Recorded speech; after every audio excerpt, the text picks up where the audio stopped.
Good morning, good afternoon, good evening, good night, depending on where you're coming from, what time of the day it is that you are watching me. Hello. Hey, y'all. My name is Tamika Collins, and this is my YouTube page. And on here, these episodes, we are reading the Bible, the good word, from Genesis to Revelations. I do appreciate you being with me. You can follow me on my Facebook at Tamika Collins. You can also follow me on TikTok at Coffee, COFEPH, and on my Instagram, Coffee Sings, COFEPHSINGS, all one word. And we are in chapter 29 on this one. But I like to recap so we know what we're talking about, where we're going next, okay? So we're recapping chapter 27 and 28. And it said Isaac is dying, and Rebecca comes up with a plan. His lovely Rebecca comes up with a plan to trick Isaac, and while Esau, who was the oldest, who was supposed to get the blessings from the father, because he is the first, it's supposed to go to the firstborn son. While Esau is hunting for a wild game for his dad's favorite meal, Rebecca had overheard that Isaac was about to bless Esau whenever he came back with his favorite meal. Come on in here so I can bless you. Rebecca overheard it. She tells Jacob, hey, go pay attention to me. Go get 2 goats, and she makes the meal, his favorite meal, and she pats Jacob with the hair of the goats because Esau is a hairy person and Jacob is smooth. So his dad's vision is going, so they come up with a plan to make him hairy because, more so feeling and touching, smelling are the senses that Isaac is using at this moment now. So the trick works, and Esau is mad because he's came back and he's fixed his meal for his dad. He's going in to get his blessing, and his dad said, hold on, wait, well, who did I just bless?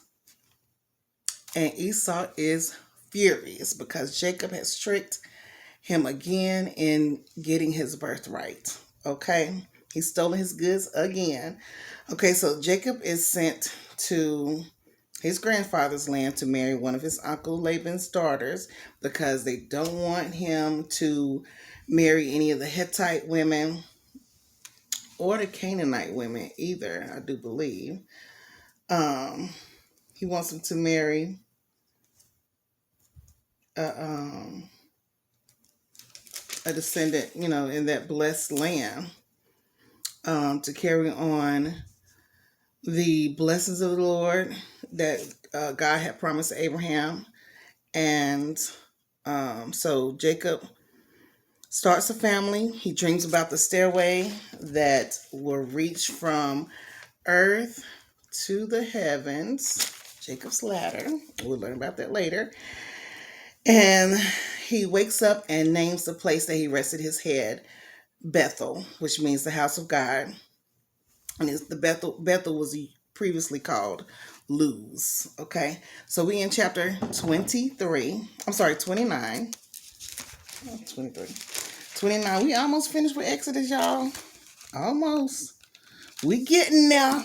Okay, we got a little ways, but we getting there. Ooh, I'm so excited because I've not ever gotten past Exodus. Or, yeah, I say Exodus because I don't even know what Leviticus is. All right, so I don't even know if I've gotten this far in Genesis, but it's okay because we're doing this together. Okay, we together. Okay. All right, so chapter 29, it says Jacob arrives at Padan Aram. Then Jacob hurried on, finally arriving in the land of the east. He saw a well in the distance. There go them wells again. That living water. 3 flocks of sheep and goats lay in an open field beside it, waiting to be watered, but a heavy stone covered the mouth of the well. It was the custom there to wait for all the flocks to arrive before removing the stone and watering the animals. Afterward, the stone would be placed back over the mouth of the well. Jacob went over to the shepherds and asked, "Where are you from, my friends?" "We are from Haran," they answered. "Do you know a man there named Laban, the grandson of Nahor?" He asked. "Yes, we do," they replied. "Is he doing well?" Jacob asked. "Yes, he's well," they answered. "Look, here comes his daughter Rachel with the flock now." Jacob said, "Look, it's still broad daylight, too early to round up the animals. Why don't you water the sheep and goats so they can get back out to pasture? We can't water the animals until all the flocks have arrived." They replied. "Then the shepherds moved the stone from the mouth of the well, and we water all the sheep and goats." Jacob was still talking with them when Rachel arrived with her father's flock, for she was a shepherd. She was a shepherd, okay? And because Rachel was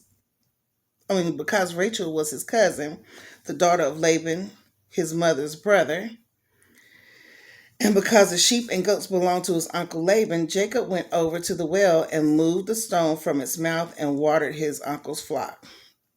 Then Jacob kissed Rachel, and he wept aloud. He explained to Rachel that he was her cousin on her father's side, the son of her aunt Rebekah. So Rachel quickly ran and told her father Laban. As soon as Laban heard that his nephew Jacob had arrived, he ran out to meet him. He embraced him and kissed him and brought him home. When Jacob had told him his story, Laban exclaimed, "You really are my own flesh and blood." After Jacob had stayed with Laban for about a month, Laban said to him, "You shouldn't work for me without pay because we are relatives. Tell me how much your wages should be."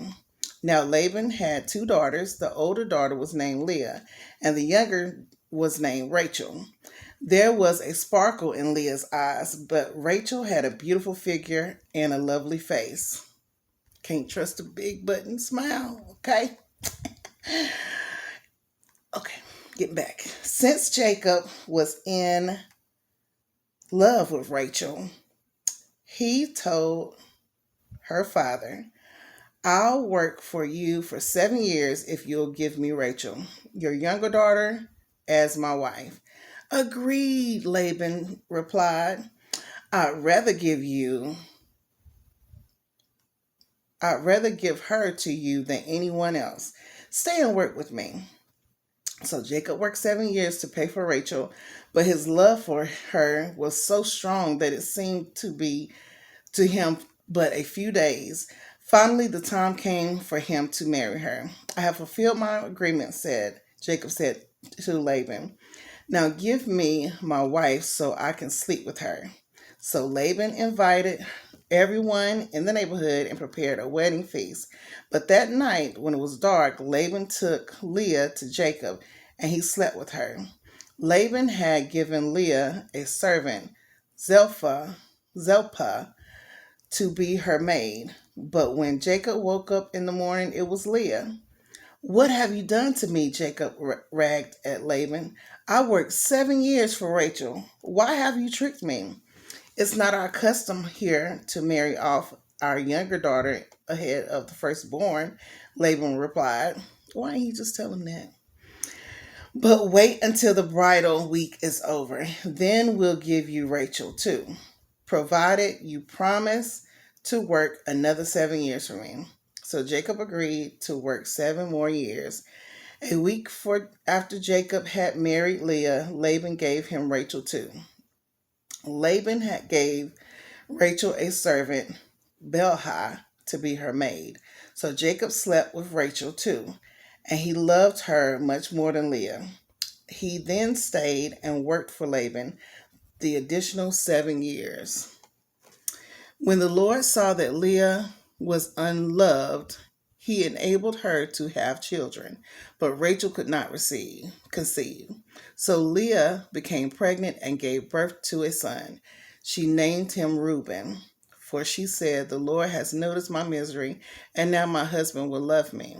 She soon became pregnant again and gave birth to another son. She named him Simon or Simeon, for she said, "The Lord heard that I was unloved and has given me another son."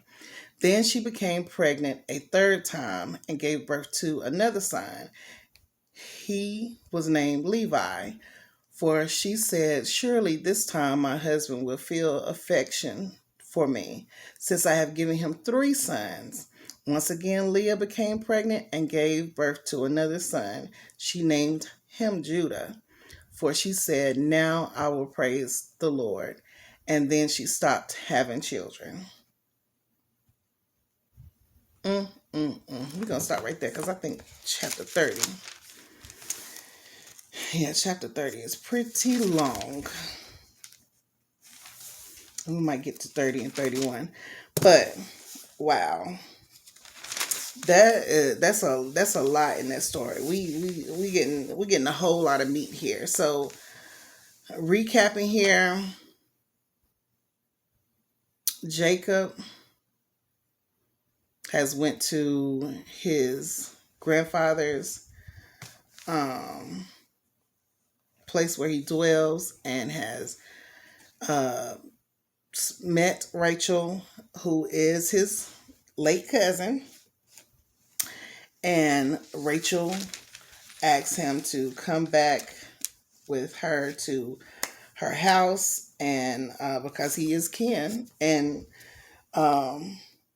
Laban is excited that he's there. And Jacob is very good with his mind and building things and doing things, because I was watching a movie too about this. So he was a very good handyman, and that's why Laban kept him there also, because he was doing great things. He was blessed, and so he was a blessing to them. So, but in that of Jacob working for him for 7 years, he was promised Rachel. But as we read, he was tricked by his uncle, and was given Leah. And so he had to wait a week after the wedding ceremony issues. They had time periods then, before he can get Rachel. So he ended up getting Rachel too. Can you imagine being two sisters and you married to the same person? I don't know about that, dog. I don't know. But anyway, it happens. It has happened. And it do still happen, okay? But, that's the saying too, that what goes around comes around, because Jacob tricked Esau twice. Okay? So, you can't do dirt, even though we are blessed and things like that. Hey, you still gotta suffer your consequences, and Lord, that's a hard pill to swallow, but you gotta swallow it. You gotta go from milk to meat. You gotta go from crawling to walking, okay? So you can skip and run and hop and jump and skip and all that good stuff, all right? And so in this, of course, Jacob loved Rachel more, but Leah was feeling unloved. And so God blessed her to have children, to have 4 boys at that. And after that 4th boy, she saw that, hey, I gotta love God because he's doing this thing for me. And in blessing the Lord, she named the last one Judah. And that's where we get our praise. Yay. From the tribe of Judah. So all of these have some significance, and we're gonna learn about those too, okay? But thank you so much for being with me. I hope you have a wonderful, wonderful whatever, night, morning, all that good stuff. Peace.